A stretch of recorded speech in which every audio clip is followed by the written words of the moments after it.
This section, inshallah, is going to be a question and answer session. We're going to open it up. Any questions that you have or anything like that, we're here to be of assistance, inshallah. And there's 4 of us, so if one of us can't answer, the other one should be able to do so, inshallah.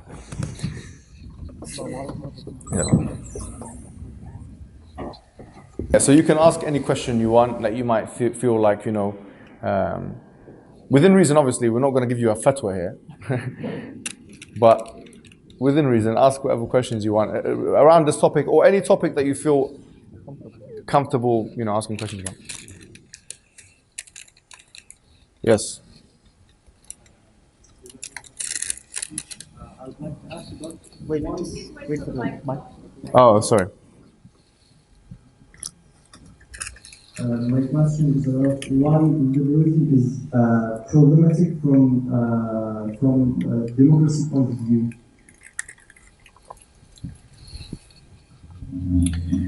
So the question was, how can liberalism be problematic from a democratic point of view?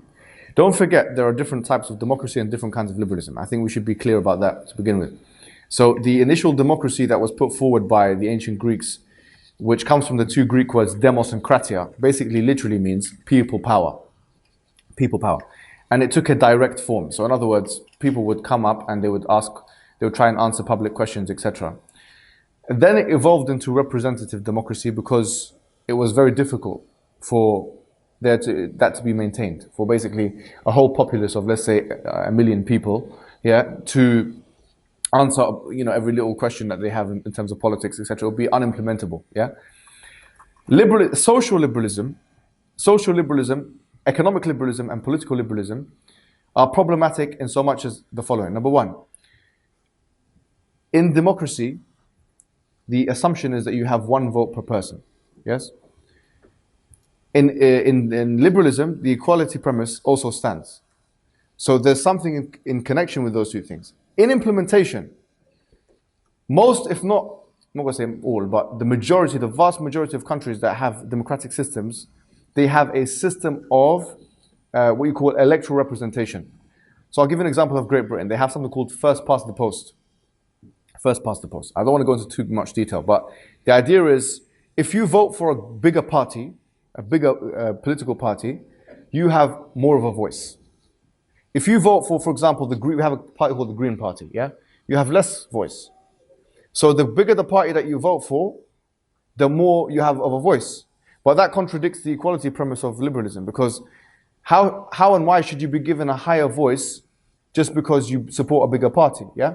That's why smaller parties, they want proportional representation. But the problem still stands. How can you maintain equality and at the same time have a democratic system which is completely unequal from that perspective? This is one of many examples in implementation.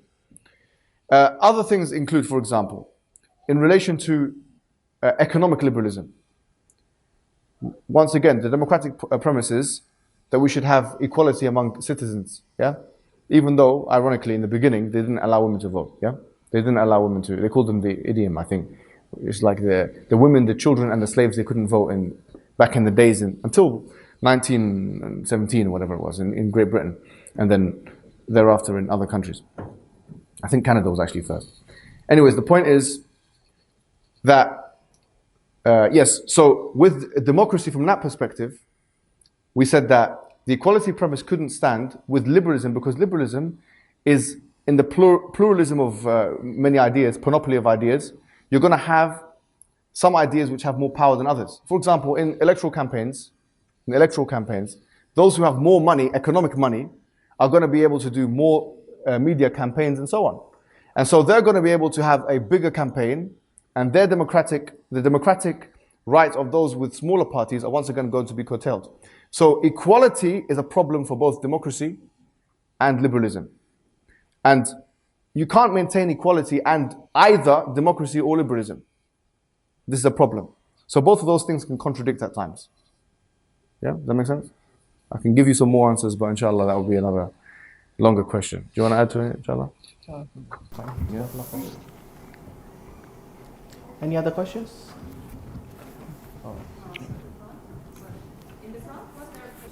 I think there's one of that. Okay, that one first and then.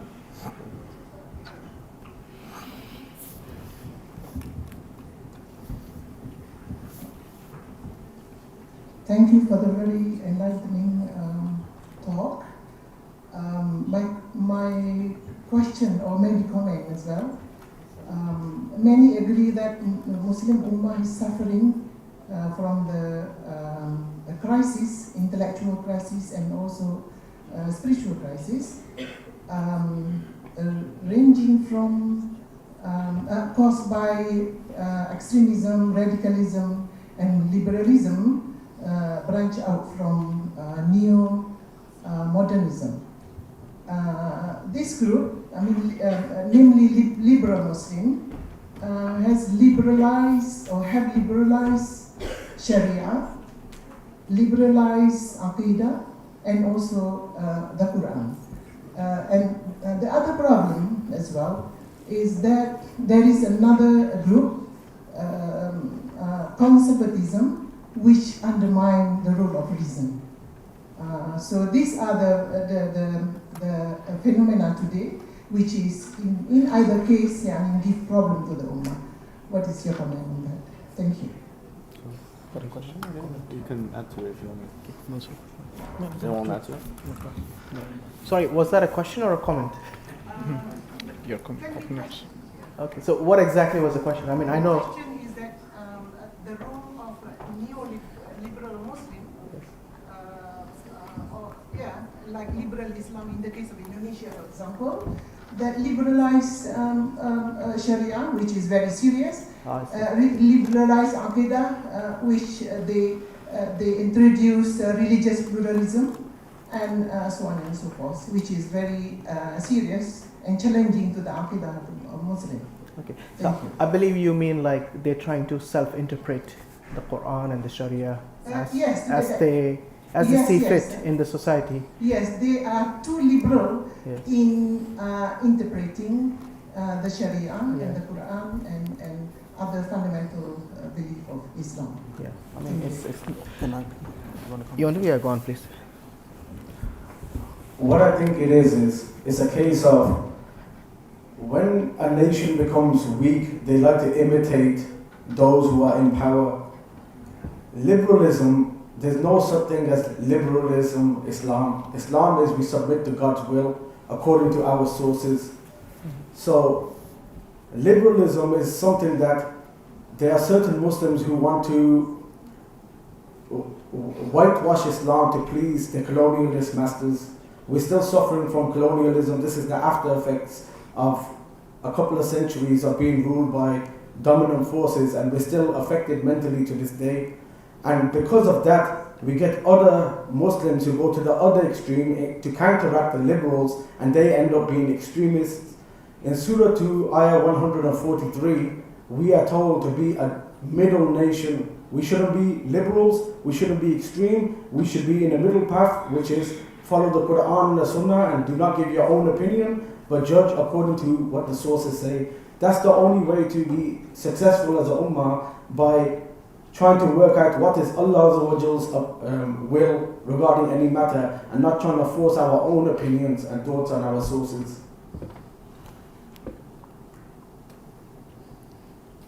Is that good enough, sister? Thank you. Because obviously, I mean, the deen is something that we shouldn't interpret ourselves as we have got the ulamas. We have got something from Allah subhanahu wa ta'ala. He sent messengers, and these messengers were appointed by Allah subhanahu wa ta'ala, and they imparted not only the message that was revealed to them from Allah, but they also implemented in their life with the actions, like the Prophet sallallahu alaihi wasallam and also the messengers before them. And today we don't have any prophets, so that prophethood is no more after the last messenger, Prophet Muhammad sallallahu alaihi wasallam. And now we have their ulamas, and they are the ones who are responsible in terms of interpreting and also educating the masses. And if the young people and also the others, if they stop basically taking knowledge from these qualified ulamas, then they will be basically lost, because they'll start interpreting, and everything is subjective then. You don't have any uniform way of practicing anything in your deen. Even the 5 pillars, they'll have some sort of self-interpretation. We have certain sects called the hadith rejectors today, and these people, what they do is like they interpret the Quranic ayahs by themselves. So you ask them how many rakahs you pray, and they tell you, oh, we just pray somehow, anyhow we want. Basically, Allah tells us to pray, but He doesn't specify how many rakahs, so we just pray how many we want, when we want, so on. I mean, not exactly, like I said, even they amongst themselves do not agree about the rulings of these particular things. So yeah, I think taking the knowledge from the ones who are more knowledgeable. This is also something that's advised in the Quran, and the ulamas, I think, fit that particular description. Inshallah, I mean, hopefully that answers your question. Assalamu alaikum. I have 2 questions. Number 1 is how did the liberalism idea get so successful? Which methodologies did they use for bringing their dawah in, first of all, in the West, among their own population, and then exporting to also other countries? Number 2 is, as Muslim, what can we learn from the dawah or the job? Can we use the method to our own dawah, spreading Islam with the same way? You want to take that? Hijab. You give the first one, you answer the second one. I'll answer the first one, inshallah, and then Masood will answer the second one. So, why did it become very successful? Is because of the wars that made it very successful. For the most part, there is a degree of acceptance, social acceptance as well. So we can't be completely one-sided in our response here. Some of the wars include, obviously, the colonization of the Americas in particular. That was a very, very important thing. I mean, after the Age of Discovery, and they found, because the Age of Discovery and all those things that happened coincided with the time when liberalism was becoming popular. And when new nations were being built now, for example, United States of America and France in particular, those 2 nations, when they were being built and they had their own kind of documents, legislative documents or constitutional documents, even in the case of both of those countries, they made it quite liberal. I mean, it is a liberal state in a sense, right? And when we say liberal here, we're not talking about left-leaning politics. We're talking about the philosophical liberalism of John Locke, Montesquieu, Voltaire, and so on. And so therefore, obviously, checks and balances, separation of powers, that was all there. Social liberalism became very popular after that as well. So, first and foremost, the colonial expansion into the Americas, the establishment of those nations as, in a sense, liberal states, and then thereafter, the Napoleonic Wars, which were very much barbaric, to use words that they would use for religious wars, very successful at the same time, and obviously very influential in the spread of liberalism, not only in the Western world, because obviously the Napoleonic Wars were in the West, but also into the Eastern world. As you guys know, Napoleon went into Egypt and many of those countries as well, and there's many records of how Egypt was liberalized through such an invasion. And obviously the colonial experience. I mean, when England, or Britain, as it was known, the British Empire, became the largest empire in the whole world, France was not close behind, far away behind, and all those European nations colonized the world. Liberal ideas then trickled down into Africa and into Asia and into the Middle East and so on. So all of those things that happened, obviously, and there's a degree of social acceptance. And don't forget, it's a very attractive ideology as well. Let's be honest. I mean, the reason why liberalism is a very attractive ideology is because it appeals to your sense of impulse. Yes, I mean, totally. I mean, liberalism appeals to your sense. Just do it. Enjoy your life. All those things. I mean, that's a very, very powerful ideology from a psychological perspective. Just giving someone the ability, or perceived freedom, but the ability to experiment in all those ways that were once seen as taboo. So, because it's quite an attractive ideology from that perspective as well, it was accepted, and people don't want to leave it for, let's say, for example, more restrictive ideology. It's difficult to go from this lifestyle to that lifestyle. So, for all of those reasons, I think liberalism has become quite successful. And don't forget, there were wars like the Cold War, which polarized the world in a sense, liberalism versus communism. People were forced to choose. There was a great deal of ideological pressures that the United States of America in particular put into the media project, films being made, Hollywood, Bollywood, whatever it is. I don't know what they have here in Turkey. Do they have an alternative? It's Hollywood, something like that, yeah? And so on, right? So that's what's happened. So all of those factors combined make it pretty much the dominant paradigm in the, or dominant ethic in the West. The education system. And the education system, education system, all those things. And I think that's what's made it successful. Just moving on from there, you see, to remedy a problem, first it's important to understand the cause of the problem. Right? Often we don't realize what problems are associated with liberalism, and because of not understanding that this is a problem, because liberalism, or the idea of, one can individually choose or even collectively choose as individuals, because it seems to give progress, because you now have unlimited free thought. Your thoughts are not somehow restricted anymore. You can just do, you can just want, you can just wish, whatever. Of course, there are some limitations imposed by the society for reasons, society function of the society. But the appeal is there because you have no restrictions. Because as Brother Mohammed Hijab pointed out, the reason why it's appealing, because it's going through your impulses, because you feel like you want to be happy, right? You want to have enjoyment. You want your wants and desires, then it's like never end of it. So one of the things you will see Islam also highlights is the purification of yourself, where you somehow realize internally that there are going to be this dichotomy between what I want and what I should not do, because there is do's and don'ts. As a Muslim, when you submit to Allah subhanahu wa ta'ala, what have you done is you are sincerely saying, I willingly submit. What does submission means? You've already surrendered. What have you surrendered from? Who have you surrendered to? There's a surrendering of your will. Now that will be willingness to do something what Allah has already commanded not to do, right? You are saying, no, I am surrendering my will to what Allah and His Messenger wants.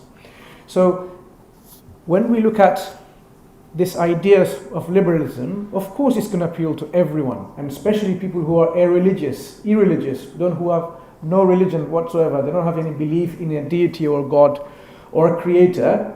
What they have is their own self, what their self wants. Of course, to them success is what makes them happy. If wealth makes them happy, they will want to be wealthy. If power makes them happy, they want to be more powerful. If dominating others makes them happy, they want to be more dominant than others. That's why the people go into war, because they have their power and their land, but they still want to go and expand on others and have more power, right? So, looking at the Islamic perspective, as Muslims, if we know that this struggle between the needs and the wants and what we shouldn't do, because we are created here for a reason, first and foremost. The reason we are existing is because Allah placed us in this world for a reason. That a purpose is set, you fulfill this purpose, and then you will have successful afterlife in Jannah, where there's eternal happiness, joy, bliss, tranquility, and peace. So you have to maintain the boundaries that is set. Now boundaries means what? Restrictions, isn't it? Whenever we have a boundary, it means a restriction. You will be restricted from unlimited enjoyment, unlimited greed, unlimited envy, unlimited, all of these things, there will be restrictions. So Muslims need to reclaim their Islamic understanding, right? You need to go back to what makes a Muslim, what is a Muslim, why are we Muslims in the first place? Then you will realize these ideologies that they are coming through, yes, you can combat them. You're saying, look, these ideologies are actually ideologies of the nafs. It is all about making your nafs do whatever your nafs wants to do, yourself, your soul wants to do. As Muslims, as we return to Quran and Sunnah, you will be within a boundary, and that boundary is your protection. Now, I was speaking to a brother there earlier on saying how the hudud, the boundaries that Islam provides in terms of what we can't do what we're not allowed to do, whether it's to do with, even violating other people's rights. Imagine you like someone's car and you say, I'm going to have it by force. I mean, you can't do that because you're violating the rights of someone else. So there has to be this restriction. Now, how does Islam maintain and preserve this boundary? By setting up certain rules and regulations. And of course, some people won't like these rules and regulations because it restricts them, restricts their freedom from getting it. Okay? So when you have a boundary, the hudud, and Islam is practiced within it, you will be safe. Safe from what? You'll be safe from the shackles that will be put through to you artificially by your own desires. Because your desires will make you its slave. You will be slave to your desires. You want to be slave to Allah. Yeah? So when you practice the hudud, implement the hudud in your lives, and you will see how the society functions. So when you have laws of crime and punishment, for example, of course the liberals and others will see it as very, very harsh. Of course they will, because it's a very severe punishment of, say, stealing. Why cutting off the hands of a thief? It's not just a normal punishment, is it? It's a very, very harsh punishment. Cutting off a hand is harsh punishment. Of course, the reasons are there to protect the individual and protect the society. Because I'll give you an example. Imagine the punishment for murder was 10 Turkish lira. Is it going to stop murdering? Because there are individuals out there who are very angry, very emotional, and they don't like you say, I've got 20 lira in my pocket. And if 10 lira is the punishment for murder, I can get away with 2 murders. It is not going to somehow give them this deterrent effect. Yeah? But if it was like, look, if you murder someone, you will be hanged or electrified or crucified, whatever, you'll be killed by the hands of justice. That individual will think twice. Yeah? So there is a deterrent effect. So Islamic punishment system, when the liberals looked at it like this is very harsh, this is backdated, barbaric, how can you do that? Because that's what you'll hear. Backdated, outdated, very harsh. The reasons are there. Because it has a very powerful deterrent effect. Go back to Islamic history and see how many people were punished, how many hands were chopped off when Islam was implemented in its entirety. That's what we should be looking at. So when you concentrate on this understanding of how Islam provides this boundary, it's for a reason. It is for the betterment of the society, and of course it will make you successful in the hereafter. So as Muslims then, what are our roles and responsibilities? What are our concerns? We need to go back to the understanding of Islam. We need to really say, look, I can understand there are alternatives put forward. They're very appealing alternatives. Okay? Very appealing. Appealing to what? Emotions. But is it appealing to reason? Look at the Islamic society, the Islamic model, the Islamic framework. Contextually, as a whole, holistically. Compare with all the other models and see which models is just and fair and practical. That's what we should be doing. Because unless you compare and say, look, these ideas that you're giving about liberalism, I mean, as we have learned today, it contradicts on so many levels, even in societal aspects. But people still push forward this view because it's like an appealing alternative. What other alternatives are there? Islam, perhaps? The best alternative? No, we would say Islam is not the best alternative. Islam is the solution.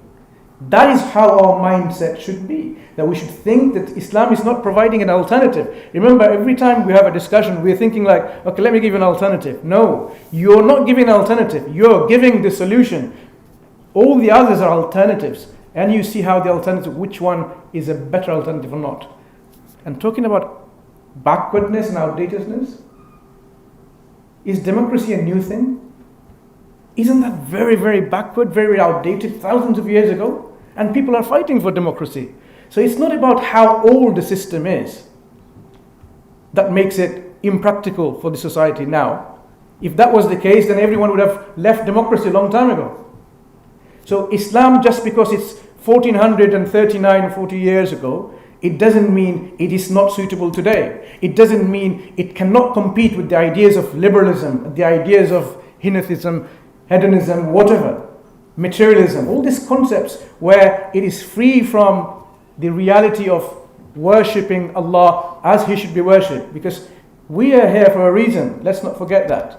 So, just summarizing the responsibilities and the things that we should do as Muslims. Number one, understand that we are Muslims. That's our identity. Islam is our identity. Yes, you can be born Turkish. Yes, you can be born a Pakistani or an Arab. Okay, that you can have this ethnic identity. But you chose to be a Muslim still today. That is what your identity should be. I am a Muslim because I've surrendered to Allah subhanahu wa ta'ala. Since I have surrendered, then comes the next point. I will, of course, have some boundaries and limitations. And I will, of course, maintain those boundaries and limitations. And I will make sure that people understand why there are boundaries, why there are restrictions, why there are not assimilations between Islam and other. But there could be integration possible, but never assimilation. So do not assimilate into the ideas of all these isms. Maintain the boundary that you are a Muslim. And yes, I can be Muslim and I can be progressive. I can be Muslim and I can still have reason. Going back to the sister when you asked this question, that the conflict between conservatism and total, ideas of liberalism. No, Islam, as the brother said, is in the middle. We are ummatan wasata. We are in the middle where we do use reason, but reason has limitations. We do use our intellect. We do use our ideas, what we call ijtihad, where we developed newer systems, newer models, newer framework based on the existing one that is provided from the Quran and Sunnah. So we are not going to say we have to choose either this end of total, literal conservatism, where there's no reason, we just follow blindly, or totally abandon everything and just go by reason only. No, come back in the middle. And that's where the solution is.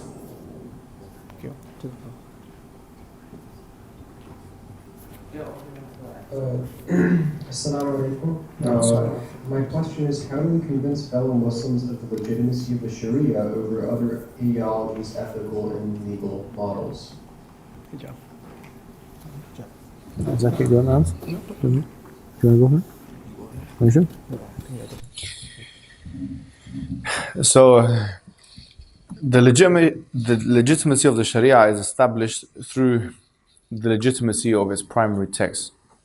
And so obviously the difference, because someone could argue there is an axiomacity and all those things of these other world systems, but how can you prove Islam? And that's a whole discussion. We say that the Quran is composed of ayat, which literally means an ayah is a sign, is an evidence in and of itself, and it has 6,236 such ayat. So Allah is telling us in a sense that look at the Quran and you'll find all the evidence you'll need. Once you accept the authority of the primary sources, then the injunctions and prescriptions, which are extensions from that authority, are naturally accepted as well. And once you accept the primacy of the Quran and Sunnah, then you reject everything else as a matter of fact, because it comes from the all-knowing, al-alim, al-khabir, al-hakim. Allah subhanahu wa ta'ala is the all-knowing, the all-aware, the all-wise. So if we accept that the text come from such an entity, then it's impossible for us to have anything better than it in terms of injunctions, prescriptions or laws. And that will be the model, inshallah. Just to add to that. Yeah. When it comes to people who are secularists or atheists or liberalism, etc., one thing you've got to bear in mind, and every time a person who believes in God debates with an atheist, for example, we always bring up the argument of subjective and objectivity. Who can objectively prove what is right or wrong? An atheist can never do that. For example, somebody commits a crime, one person's opinion is he should be executed, the other one, no, he should go to jail for 5 years and serve half the time, etc. These are just personal opinions. Whereas when you bring God into the picture, you have an objective criteria to say whether something is morally right or wrong. Now, when it comes to religions, then, for example, the Christians will have a certain morality that they get from the scriptures. Hindus will have a certain way of looking at things morally that they get from their scriptures. Then we have to look at which scripture can be authentically and historically traced to its source, etc. And then that's the debate of the Bible. Does it go back to the prophets, etc.? Does the Quran go back to Prophet Muhammad and peace? Is there proof for his prophethood, etc.? So then we can objectively see what is morally right or wrong.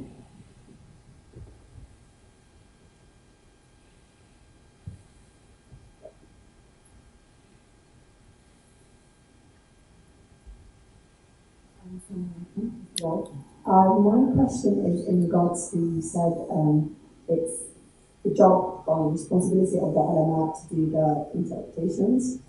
I feel like one of the biggest issues in our Muslim communities these days is the matter of interpretation, because I feel like any 16-year-old on Twitter will tell you, oh, this is how I interpret this. And especially with, for example, the issue of hijab, just the elephant in the room. Nowadays, like, everybody here knows someone who's taking up the hijab. And when you come to justify it, first of all, we don't justify it. They'll just tell you, I'm on my own journey, everyone's on their own journey. And I feel like it's very hard to even engage with these things these days. They don't even want to have conversation or not even up for any, civilized conversations at times. So the other way, they all whatever. So if you'd like me to comment on this, in regards to interpretations, you said that it's a duty of ulama. Who exactly is an ulama? Because I feel like these days, MA masters in Islamic studies will tell you to give her own interpretation, and who is classed as an alim, for example, if that's the easier to address it. Because listen, my last alim, he'll do his own thing, and then obviously it'll come contradiction to the other stuff, if that's clear, if that is it. Thank you. That's an interesting question, and the answer to that question is found in a lot of the works of scholars that have written about this. For example, Shawkani has written something about this, and he talks about the prerequisites of an alim, and he mentions like 7 or 8 different prerequisites. They have to know, they have to have a deep knowledge of the Arabic language. They have to have memorized the ayat of ahkam, at least, of the Quran. Some say you have to memorize the Quran, and so on. And there is a degree of subjectivity as to what counts as an alim. But in essence, really, an alim is someone who can do istinbat. And the evidence of that is where Allah subhanahu wa ta'ala says, لَعَلِمَهُ الَّذِينَ يَسْتَنبِطُونَهُ مِنْهُمْ. That the people that can do istinbat would have known it from, this is in Surah An-Nisa, وَلَوْ رَدُّهُ إِلَى الرَّسُولِ وَإِلَى أُولِي الْأَمْرِ مِنْهُمْ لَعَلِمَهُ الَّذِينَ يَسْتَنبِطُونَهُ مِنْهُمْ. That if they brought it back to Prophet Muhammad sallallahu alayhi wasallam and the people of istinbat. So the istinbat is the process of extrapolation. Yes, these are the ulama, the people that can access at least the usul, that they can understand how to extrapolate, etc. Now, in terms of what the ummah has accepted, obviously you have the Sahaba, they're the ulama. Any Sahabi is alim. Then you have gradation in terms of that. Ibn Hajar al-Asqalani mentions who are the specialists in what field. Ibn Mas'ud, for example, is a specialist in the Quran. Ibn Abbas is a specialist in the Quran and has the tazkiyah of the Rasulullah sallallahu alaihi wasallam. And Allah subhanahu wa ta'ala says in the Quran, وَإِنْ آمَنُوا بِمِثْلِ مَا آمَنْتُمْ بِهِ فَقَدْ اهْتَدَوْا, which is very interesting as well. If they believe in what you guys believe in, then they are on the right path. Meaning the Sahaba. He didn't say مَا آمَنْتَ بِهِ, it's مَا آمَنْتُمْ بِهِ, which is directly talking to the primary audience. So there is evidence from the Quran that the first ulama are the Sahaba. After that, those who they have given the permission to, if you like, those who they have given the tazkiyah to, the tabi'in, the atba' tabi'in. Obviously in that, you have Abu Hanifa was the first one of the 4 schools of thought, and people like him in his time, Ibrahim al-Nakhai, al-Awza'i, and others, and then afterwards the 4 schools of thought, and those people who understood their works and the direct disciples of those particular four schools, the scholars, Al-Bukhari. No one's going to mention that Bukhari is not a scholar. It's very difficult to make the case. It gets a bit hazy, like you said, now in the contemporary world, where we identify, is this person alim, if this person is not alim. There are a few things you can look out for. If there are people of high prominence, which are referred to as ulama, that agree that this person is alim, then usually that person is counted as alim. Number two, if that person has made a contribution, a publication, but it's accepted within the field as a legitimate contribution, is being responded to, is being referenced. That's another way of finding out if someone is a alim. You don't see the person making rudimentary mistakes or on issues which are rudimentary or otherwise. Then, and these things. And obviously, if they have a large following, sometimes that can be an indication. But sometimes it can't be. That's a double-edged sword. So that requires, it's not enough to just have someone with a large following. They have to have a large following. Among them are the academics. Among them are those people of knowledge as well. But there is always going to remain a degree of subjectivity to it. We can't solve the problem completely. There's no magic cure here. In terms of the hijab, sorry, I forgot that part of the question. And this is my way of yes, it's a very good point, yeah? Of the hijab, and I think I've got a way of dealing with it now. I've been thinking about it. I've actually been thinking about it quite deeply.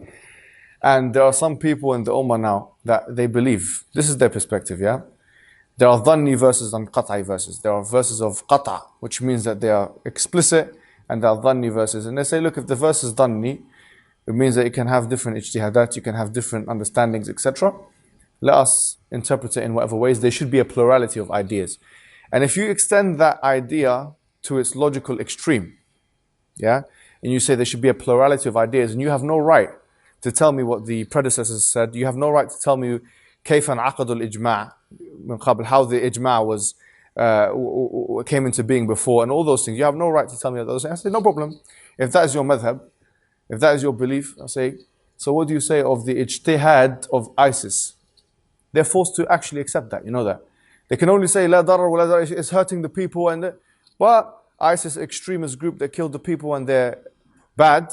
But according to your hermeneutical understanding of the Quranic discourse, their interpretation of the ayat of qatl and killing and hum minhum and killing the children and all of those things, according to their interpretation, according to your methodology, you have to admit from a hermeneutical perspective, from an exegetical perspective, is absolutely acceptable. There's no way out of this now. If you allow for a plurality of ideas in such a way, you have to allow for the ijtihad. You can't la inkar now. You can't say that they're wrong. You can only say they're wrong for moral reasons. But it will be a circular argument because the morals they're saying are from the Quran and Sunnah anyways. So if they want to do that, so if you want to expand the parameters so that non-specialists, that people of that we can make new rulings now which were never made before, and this is a key thing, not only in just Islamic law but in all of legalistic traditions. There's something called precedent. Yeah, they use case law in many countries. They say, let's see the judgments of those who came before us. They don't make new judgments unless it's a new case. If it's the same case, they look at the judgments that came before. But if we're talking about the same rulings that happened for 1,400 years, and now you, X-person, thinks that you know how to reinterpret the ayat of Surah An-Nur and the ayat of Surah Al-Ahzab and so on, then no problem. You also, if you want to expand the parameters to that extent, then allow for the interpretation of all of those extremist radicals that blow people up, etc., because that's also ijtihad. Another thing of doing it is an interesting thing. There's a verse, I think it's chapter 24, verse 59. Yes, Surah An-Nur, where it says, Al-Qawa'id min al-Nisa. The old women of the Nisa, of the old women of the old women, yeah? And it says that they can they can take their thiyab off. What's thiyab? It's a clothing, yeah? Now, the first question I ask the person who believes that, because usually the person who believes that the hijab is not, the khimar is not the hijab. That's their argument, yeah? Their argument that the khimar mentioned in Surah An-Nur and the jilbab, Surah Al-Ahzab, those two, they believe that they are not hijab, over the head. They believe it's over the breasts. They believe it's what? Over the breasts. So when it says, فَلْيَضْرِبْنَ بِخُمُرِهِنَّ عَلَى جُوبِهِنَّ, so let them throw the khimars over their jube. They say it just means cover your breasts. So I say, okay, no problem. In chapter 24, verse 59, when it talks about those old women, is it saying that they can show their breasts? No.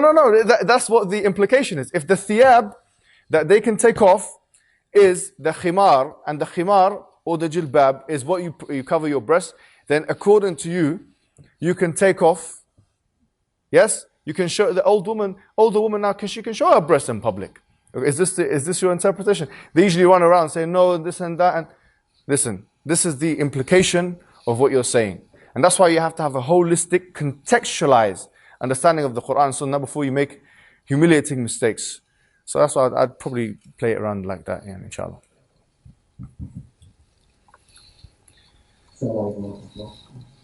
Thank you very much for your talk. And I have 2 comments to, it's more comments than questions. First one is our problem is liberalism for Muslim people. It's an epistemological problem when I say that on the question is, can the human mind be independent from anything else to know what's good or what's bad? And that's what I think Imam Kant talked about in his article, What's Enlightenment, when he defined the brave mind. He said that it is the mind that can be independent from everything supernatural or metaphysical. So we don't need anything religious.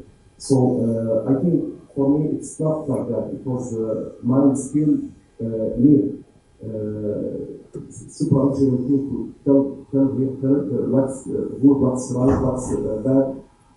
And if you ask some persons here what's good or bad in one's creation, I think we have several answers. Because of that, we need prophets. And Allah subhanahu wa ta'ala sent them to give us what's good, what's right, what's bad.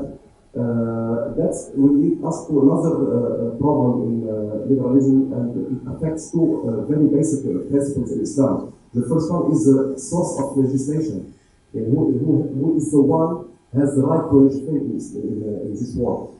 I'm talking about Muslims, not other Muslims, because for other Muslims, non-Muslims, they will debate with that and they will say whatever they want. But for Muslims, who has the right to legislate? Because why I'm talking about Muslims? Because now we have these versions in our countries, in Muslim countries. They adopt liberalism and they want to say that no, the religion is your personal choice. It's not. We are not obligated to be submitted to Islamic judgments or other things. And the other principle that was affected by liberalism is the principle of al-ma'ruf wa nahy anil munkar. When we say that liberalism is adopting the individualism, so in Islam it's not like that, because let's say about the social ethics in the Muslim societies, it is the duty of all people to keep it. So when you say someone is doing something bad, it is how to say, it's for all society to treat this thing, this bad thing. So it's not like you can do whatever you want. I think it's the must work thing.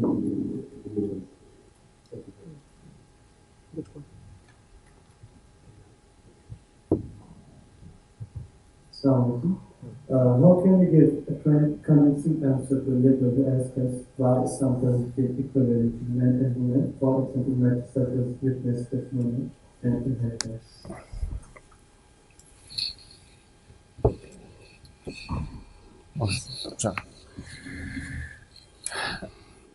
The Prophet Muhammad said that men are equal to women, yeah, and this is musawiyat. Some scholars say this means musawiyat. Shaqa'iq is musawiyat. However, there are notable exceptions between men and women in certain things, such that men have certain rights and responsibilities that women don't have, and vice versa.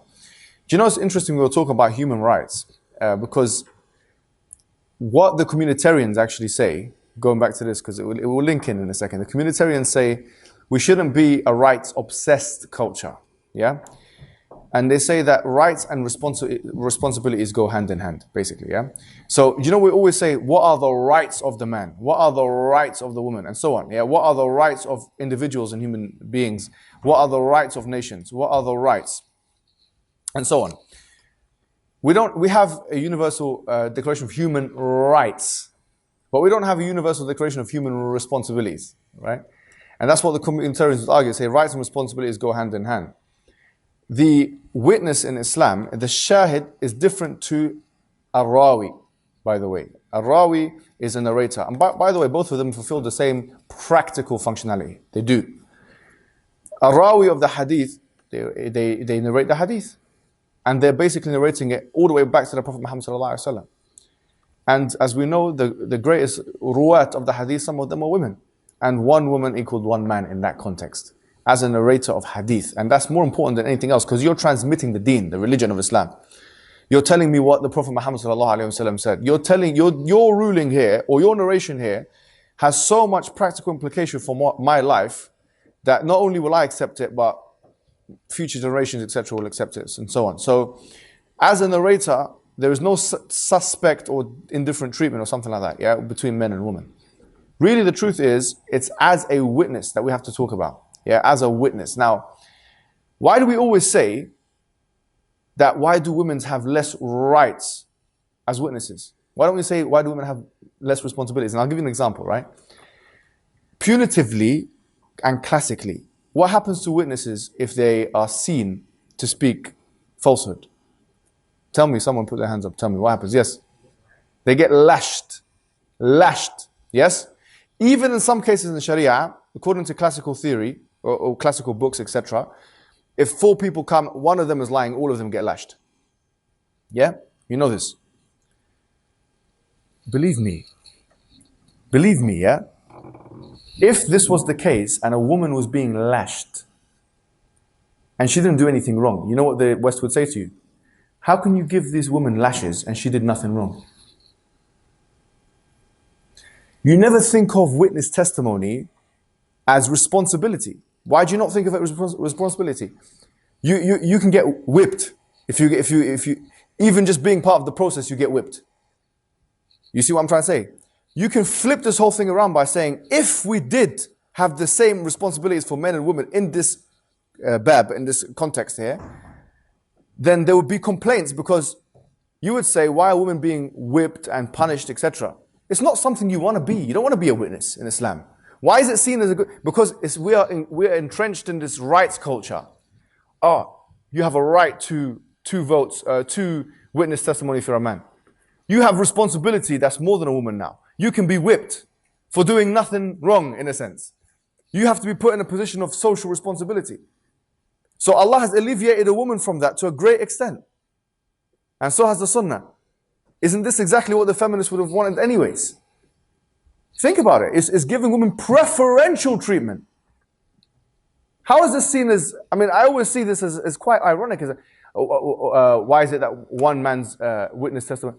That's preferential treatment for women, considering the punitive repercussions of a woman, yes, or a man in this case, making a false testimony, or someone in his group of testimonies, people that give testimonies, give a false testimony, all of them get whipped.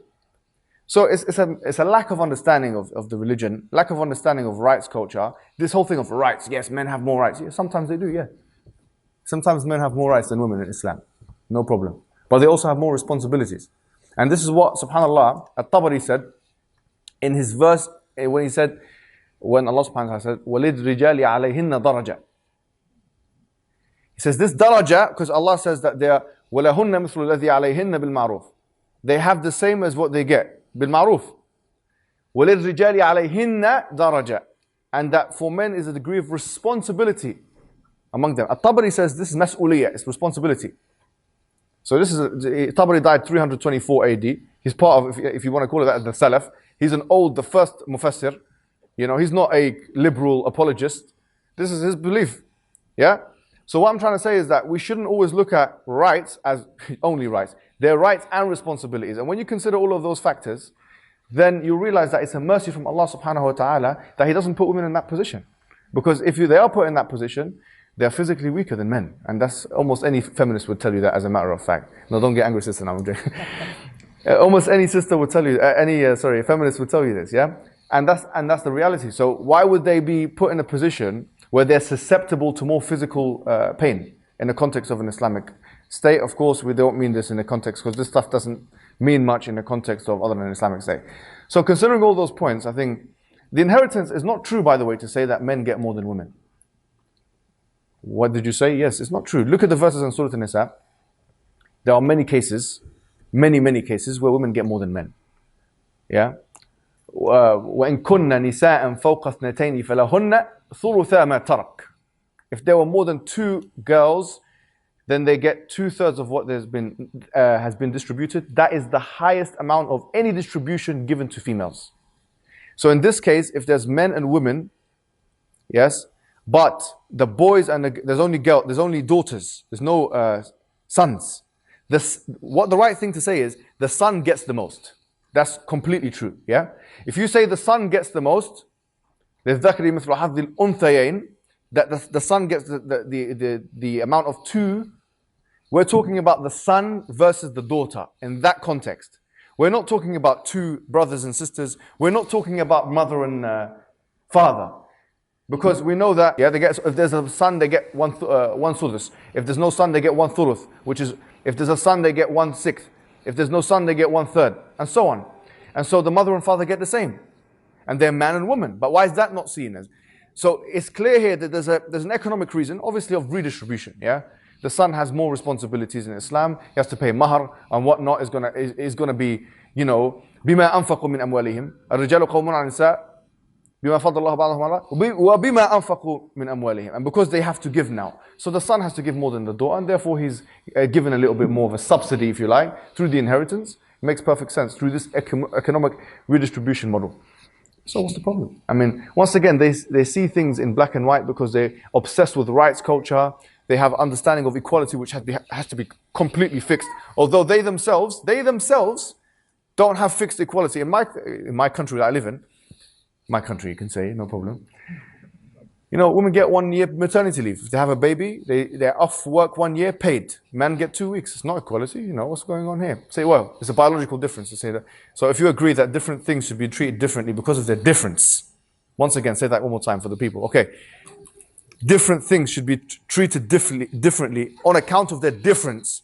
If you agree with that premise, then don't ask questions about why this. I'm not asking you, but for the feminists, don't ask questions about why is this different to this and why is that different to this, right?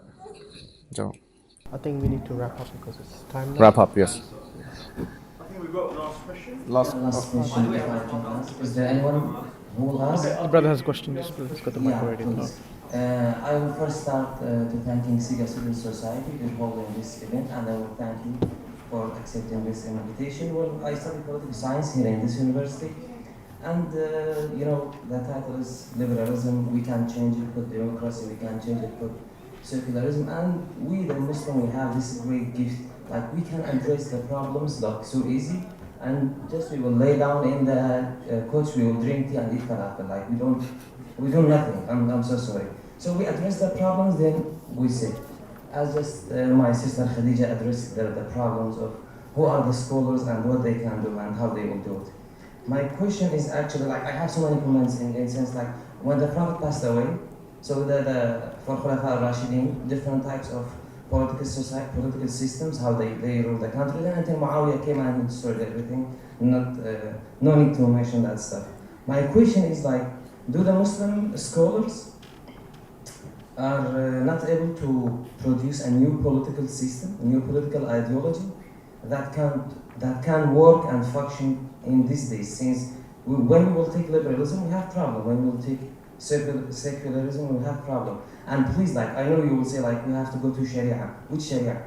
Which interpretation? You know, like, I don't know, Maliki will interpret it different regarding to the political system that we use. Muslims in day-to-day life, they are amazing. When it came to political system and how they will rule the country, I don't know, some will say, like, you have to follow the head of the state, even he will, like, يجلد ظهرك, even he will slap your back, you know what I mean? So my question is, do the Muslim the scholars are not able to produce a new political system? Are they or are they are not? If yes, how it will be, or if not, why they are not? And thanks. I have got a comment, if I may allow to say. You can interpret it in the way that the Prophet ﷺ interpreted it. Like how the Prophet ﷺ did, you can do the same. Why are you following the others, right?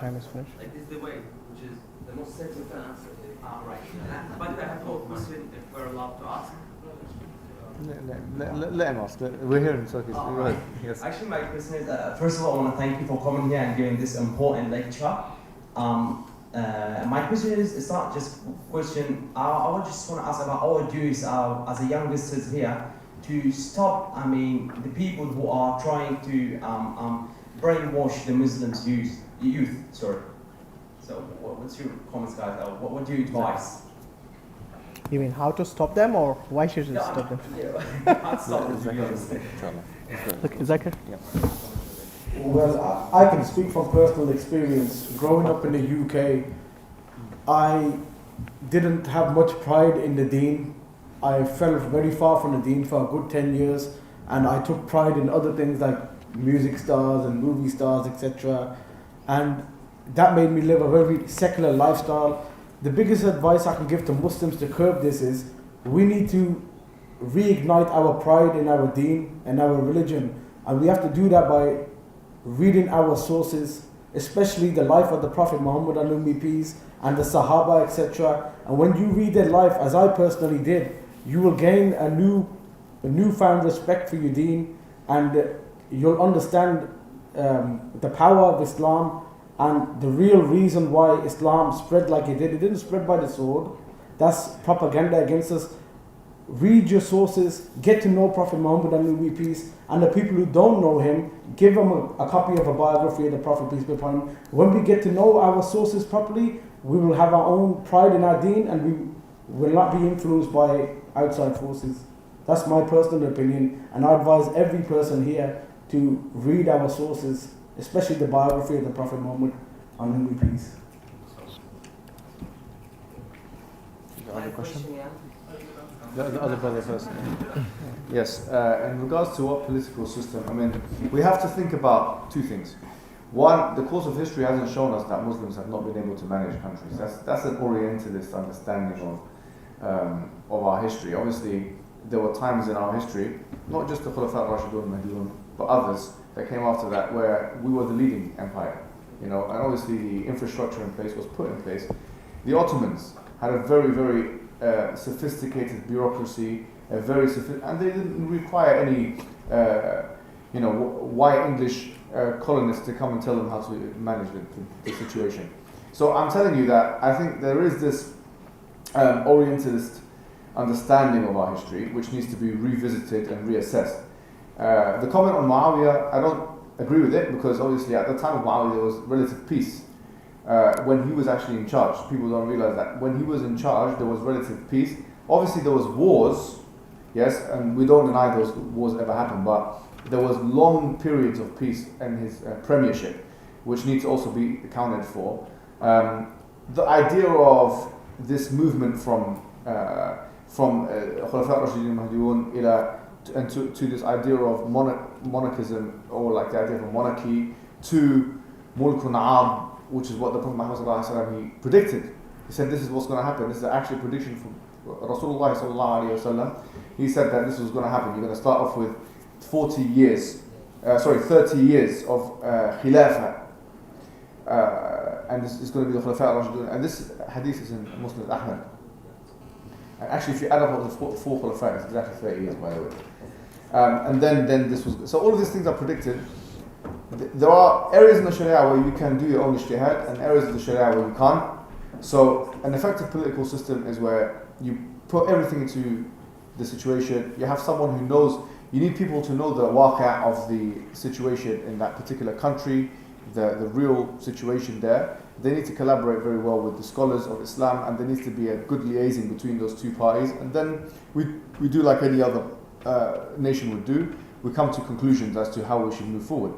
And I don't think Turkey is doing that badly, actually, come to think about it, in terms of political and economic systems. I don't think many, even now, I mean, they're not doing that badly. And I think that is going on to some extent, even though it's not as it used to be historically for political reasons. But having said all of that, I think generally speaking, the door of ijtihad is not closed. So there is the matter of, like you said, there's the balance between ijtihad and you do your own kind of rationalizing of the situation and connecting that directly, inextricably with the nusus al-sharia, the kitab and sunnah. And that's how we're going to come, inshallah, to success in this world and the hereafter, because it's not just all about this world. We're not economic materialists. That's not what we're striving for. We also have ukhrawi, we have like hereafter ambitions as well, inshallah. I think with that we should wrap up here, because it's gone beyond the time now, unless the organizers are okay with that. Yeah, Linda, please. Assalamu alaikum, my name is Linda and I'm a senior research associate at the Center for Islam and Global Affairs, and at the same time I'm also an advisor for the Student Society. First of all, I would like to very much thank our speaker, Mohammed Hijab, for coming here. It has certainly been a pleasure to us to listen to you, and also other brothers for joining the Q&A. It has been really fruitful, and I have enjoyed this session, and I'm sure that the others have also done so. I mean, we can see this from the amount of questions, obviously. I would just like to have one last question here. I think we didn't much talk about the societal level of liberalism and its effect on the Muslim communities, especially in the Western context. We have been talking quite a lot about the, the daily practices and about our iman and aqidah and these issues. But how I see it from the perspective where I come from, I'm studying Islamophobia, and I'm also looking at these initiatives, so-called liberal Muslim initiatives or liberal Muslim mosques that we do have, for example, in Germany. I'm not so sure how many you might have in the UK. For certain there are some. In any case, I would like to know, what would your advice be for those Muslim youth in the Western context who are struggling with this dichotomy of, on the other hand, yes, we do have the extremist groups, and we are constantly under the pressure of distancing ourselves from them, right? But then on the other hand, we are now experiencing this, growing trend of liberal Muslim, movements and these mosques, and especially I see it very detrimental to the wider Muslim community, because that is the kind of voice that gets heard in the society, because they are certainly supported by the states, and this all has to do also with the CVE, these kind of prevent programs. So what would your advice be for those Muslim youth in the Western context? How can we basically, find a way to, handle the situation in such a manner that we don't get demonized if we do not agree to these liberal views, right? And at the same time, we won't be seen as, radicals. And with this question, I would like to end this wonderful event. And then also, by the way, we do have ikramiyat outside, so there is chai and some cookies for those who want to stay for further discussions. Thank you. How, we agree on this, right? Like the interpretation and everything, okay. But what I'm targeting here is that when we in the West, where I also come from, or in Europe, let's forget the word West anyway. So okay. Yeah. So in Europe, for example, when we there as our Muslim communities are diverse, all right. But when there are these certain groups that do get the voice, they get the voice in the media, they get the voice on the policy level, they get the support of the state. They are also at the same time involved in CVE activities. They are engaging in all of these things that further, harm other Muslims. They are demonizing everybody else, right? This is becoming the dominating narrative. This is becoming the Islam that we are supposed to live in our countries. Now, what I'm, wondering is that how those Muslims who still want to get a voice, want to have representation in the society, want to be active citizens, contribute to the well-being of the society and the ummah in our countries, how do we, in the most strategic way, tackle this issue of being marginalized at this point? We are marginalized from the side of the liberals, but we're also being marginalized on that level where, only because you're Muslim, you're already, the other, all right? So how do we fight these, narratives that are becoming, dominating, and we don't necessarily want to sign to them? Yeah, I mean, it's a good question. I do understand it more clearly now. So I think one word answer with this in this case would be da'wah, because what we have left today, majority of the people that I see in the society, and especially in Europe and maybe in the West in particular, is many of the people have now become sort of me and my family, and everybody else doesn't matter. No, that's not how it is. As Muslims, basically how the people in the past, the ulamas, and we have to now take the responsibility, because the prophethood has stopped. So who's going to now call the people towards the good and stop and forbid them from the evil? The amr bil ma'ruf wa nahy anil munkar is something which is now upon us as the ummah. If we have stopped giving da'wah, and if we have stopped teaching our kids the Islam that is they are supposed to learn from us as our responsibility, then why would we now look at the other people and blame them that now they are getting the voice, they're getting the airtime, they're getting all this, basically all the newspapers want to now be interested in them? It's because we ourselves have let our own children down, our own society down, and our own Muslim brothers and sisters down. Because the thing is, Islam is not something people learn from the day they're born. It is something that has to be taught, just like any other field, whether it's engineering, doctors, medicine, I don't know, I mean, whatever it is, it's something that you have to learn. And the same thing with Islam, that you have to teach your children, and you have to teach your brothers and sisters around the world what is the right, what is that they're supposed to do, which is legal and which is illegal, what is halal and what is haram. So these are the basic things that we should learn. But many times we don't learn. And there are students who go to universities who pick up all these wrong ideas from the neoconservatives and also from the liberals and the seculars. And they come home and they ask the parents, what should we now do with regards to this situation? Obviously the parents might not know what to do.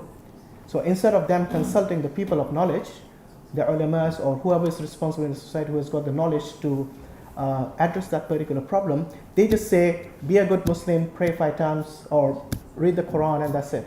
But without them actually taking the initiative that if they don't know the answer to the question, take that child to someone who can actually answer, whether it's an imam of the masjid or whether it's some learned scholar in your community. And there's always someone out there who would be able to implement who would be able to answer or address that particular point.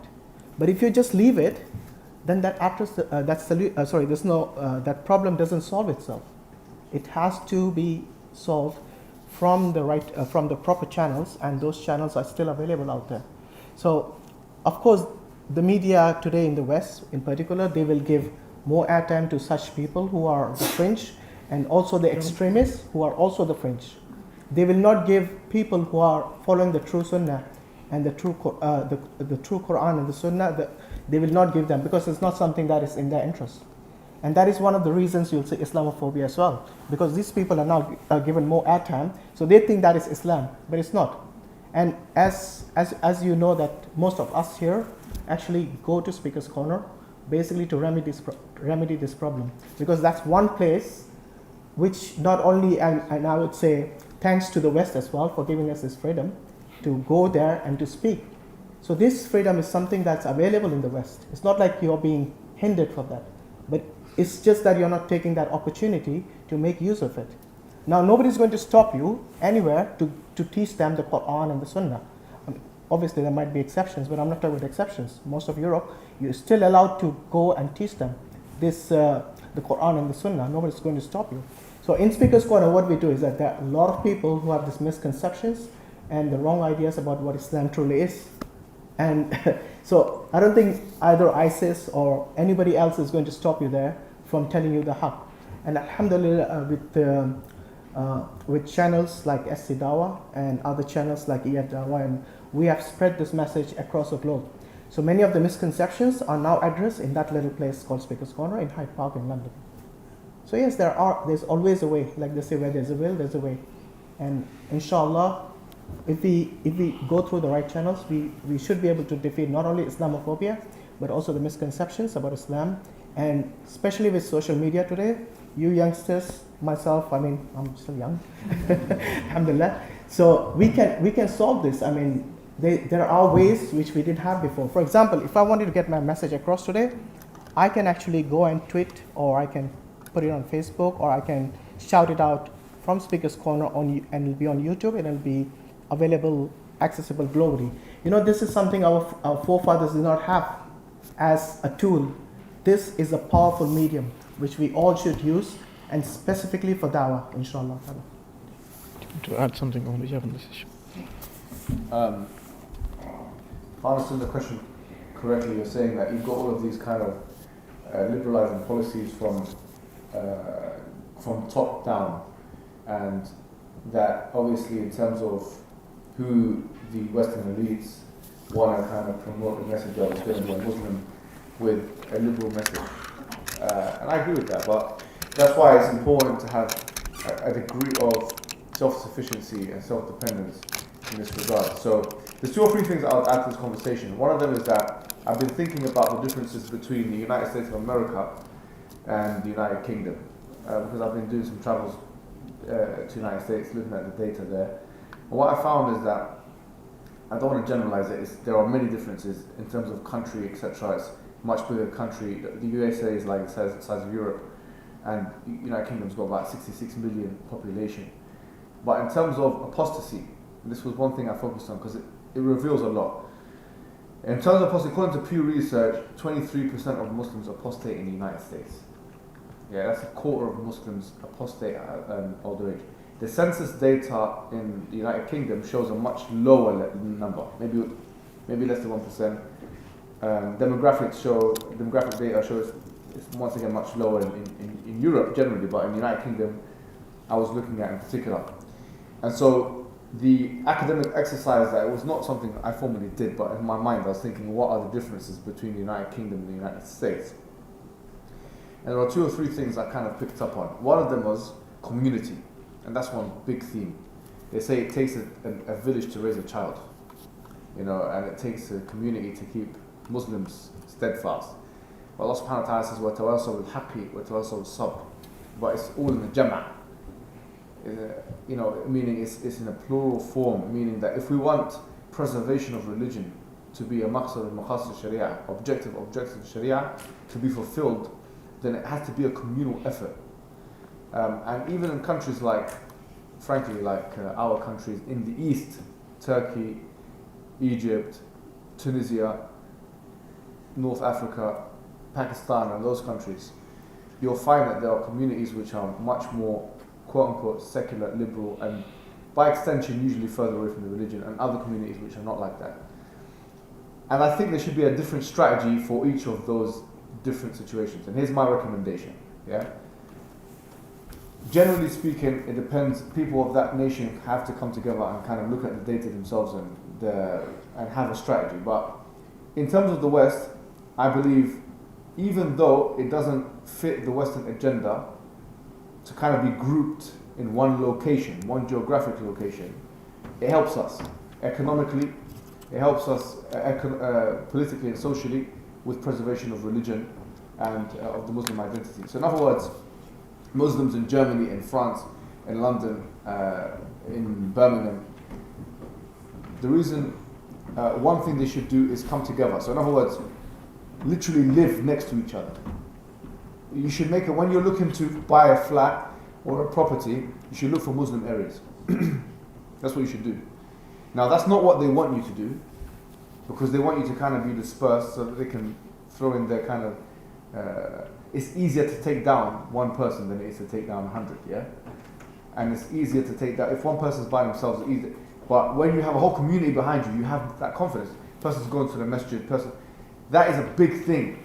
It keeps the person preserved in terms of religion. So, one recommendation: if you're living in Europe, general rule, look for Muslim areas and live there. Don't live in non-Muslim areas. I know it sounds a bit. You can, with your family, you can do it. If you have very strong will and determination, etc., if you have a choice, live in the Muslim areas, because economically, at least, you can start your own kind of economies in that area. You can, and so on. In non-Muslim countries, in Muslim countries, it might be the opposite strategy. It might be that the religious need to actually go into the secular areas and start, doing dawah and whatnot. But it's too dangerous to do that in the non-Muslim world, because the data has shown us that we can't be stung by the same insect twice. Obviously, they could lead to a lack of preservation of religion. So, whereas in the West, it makes more sense to come together. In the East, it might not make more sense. But that depends upon the independent ijtihad of the people of that particular country. They have to look at things and data and actually sociologically assess things. Second thing is social media, and he's already kind of mentioned that. Now we have to exploit the fact that globalization is a worldwide phenomenon now, technology and so on. And the only way to compete with media now is social media. You can't compete with media easily. It's very, very expensive to start your own channel. We've looked at the numbers and figures. We know channels, I know how much they spend on licenses and whatnot. It's an expensive thing, and it's unnecessarily expensive, because social media you can reach more numbers with social media. So you have to have a social media influence. I think we should have now kind of a wave in that, in Turkish language and Arabic language and all these things. We have to popularize our narrative through social media. That's a very important point that Hashim mentioned, which I totally agree with. That's another part of our strategy which we should totally put into play. Finally, I would say that in terms of economics, I'll tell you one thing. The Ahmadi community, I was one guy is Ahmadi, which is a group of people that believe that was a prophet after Prophet Mohammed. Anyways, they have a very tightly knit community, and he was showing me, how they organize themselves. And they organize themselves in a very disciplined way in terms of economics.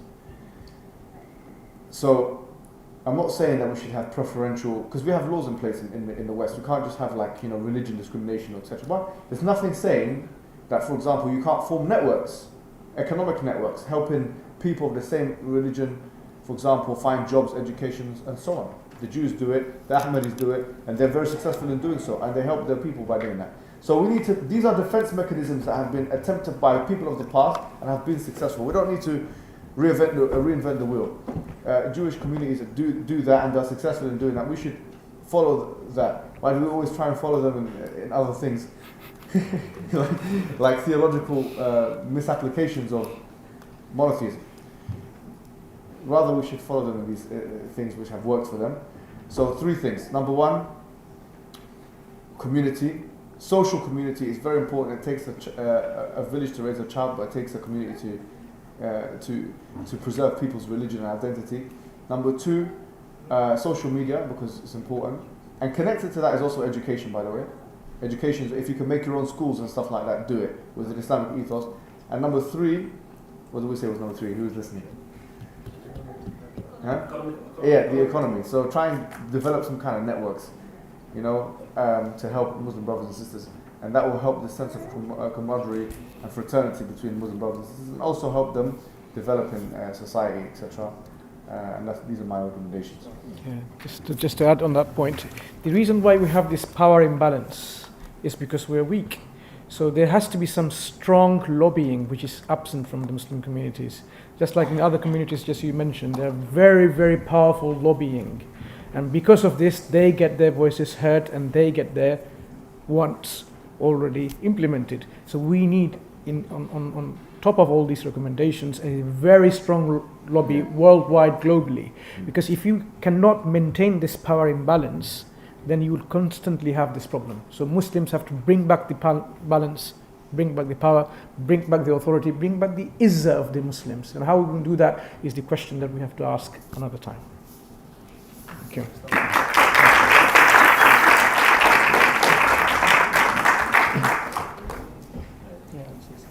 I think it's also important that we actually thank those people who made this this particular lecture and this meeting possible, and of course Sister Linda, who made it possible to have this event, and also all the brothers, including our media channel here, SC Dawah, alhamdulillah, made it possible for us to not only have this event be appreciated by the audience here, but inshallah will be appreciated by all those who will watch it online once it's on YouTube. Inshallah. Jazakallah khairan for your patience, and apologies for going over the time which was fixed earlier, but Jazakallah khairan. Assalamu alaikum wa rahmatullahi wa barakatuh.